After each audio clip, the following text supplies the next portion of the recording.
સરખેજ ભારતી આશ્રમના ઈકા બાપુનો અશ્લીલ વિડિયો વાયરલ।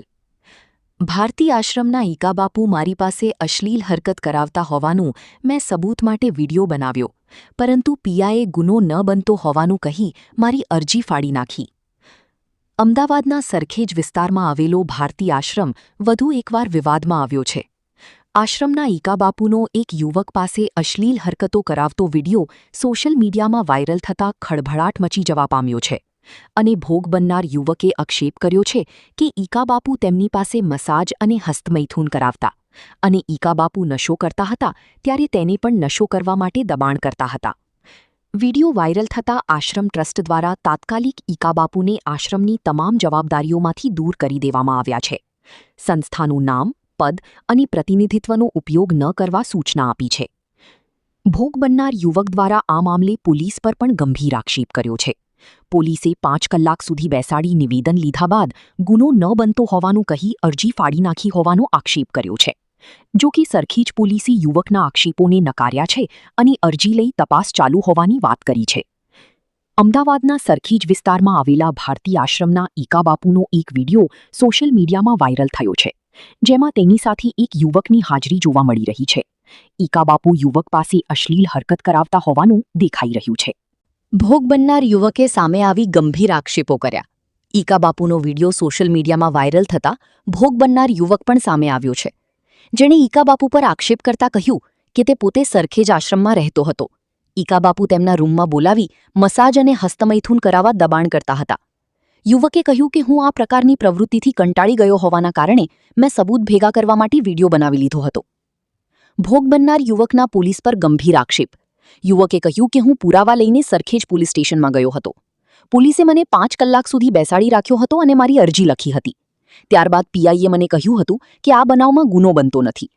મારી જે અરજી લખવામાં આવી હતી તે પીઆઈએ ફાડી નાખી હતી।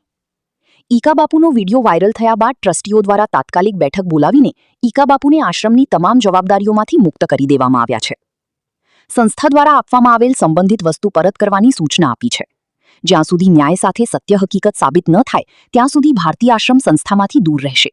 અને સાથે સાથે સરખેજ પોલીસ સ્ટેશનના પીઆઈએ જણાવ્યું હતું કે યુવક રજૂઆત માટે આવ્યો હતો ત્યારે તેનું નિવેદન લેવામાં આવ્યું છે અને તપાસ શરૂ કરવામાં આવી છે। અરજી ફાડી નાખી હોવાના યુવકના આક્ષેપોને પોલીસે નકાર્યા હતા।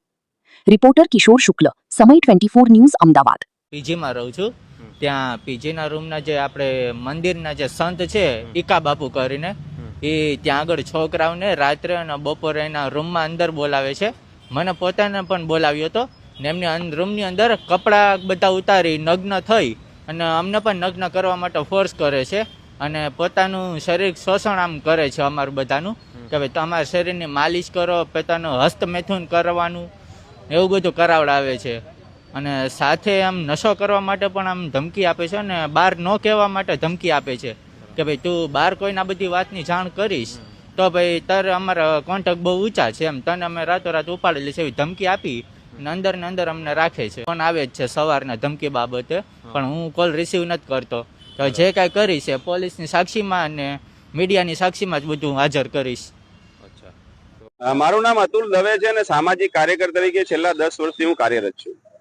આ વિષયમાં એવું છે કે આ આશ્રમમાં અને બીજો આમનો એક નર્મદા આશ્રમ છે, એ જગ્યાએ જે વ્યવસ્થા સંભાળે છે એ સાધુઓ, એ લોકો અહીંના શિષ્યો, સેવકો અને જે વિદ્યાર્થીઓ આવતા હોય એમની સાથે જાતીય શોષણ કરે છે અને એમની પાસે હસ્તમૈથુન કરાવવાના લોકો શોખીન છે।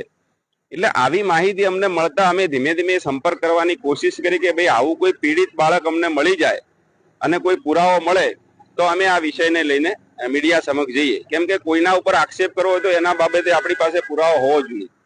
એટલે ગઈકાલે જ મને આ વિષયનો પુરાવો મળ્યો।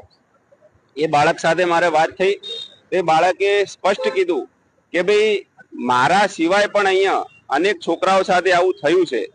એટલે મેં કીધું એના પુરાવા એ તો પોલીસ તપાસ કરશે, એમની સાથે થયું કે નહીં, તારી પાસે કોઈ પુરાવો હોય તો બતાવ। એટલે એને મને કીધું કે ભાઈ મેં વિડીયો ઉતારેલો છે। પછી એ વિડીયો મેં લીધો અને અત્યારે મેં આપની સમક્ષ એ વિડીયો સાર્વજનિક પણ કર્યો છે। આ વિડીયોની અંદર ભારતી આશ્રમ સરખેજના જે અહીંયા વ્યવસ્થાપક સંભાળે છે એ ઈકા ભારતી બાપુએ એ છોકરા સાથે શોષણ કરેલું છે અને આ રીતે એક બાળક, નિર્દોષ બાળક સાથે આ પ્રકારનું કૃત્ય કરનાર સંત કહેવાય જ નહીં. આ સનાતન ધર્મ માટે કલંકરૂપ છે.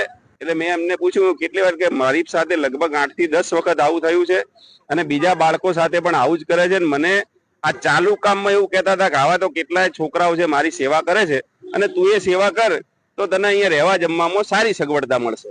પણ એ છોકરાએ કીધું કે ભાઈ મારે આવા કોઈ કૃત્યો કરવા નથી, અને આવું જો થતું હોય આશ્રમમાં તો પછી કેટલાય બાળકોનું આવું શોષણ થયું છે અને ભવિષ્યમાં કોઈ બાળકનું આવું શોષણ ન થાય એ માટે એને હિંમત કરી છે.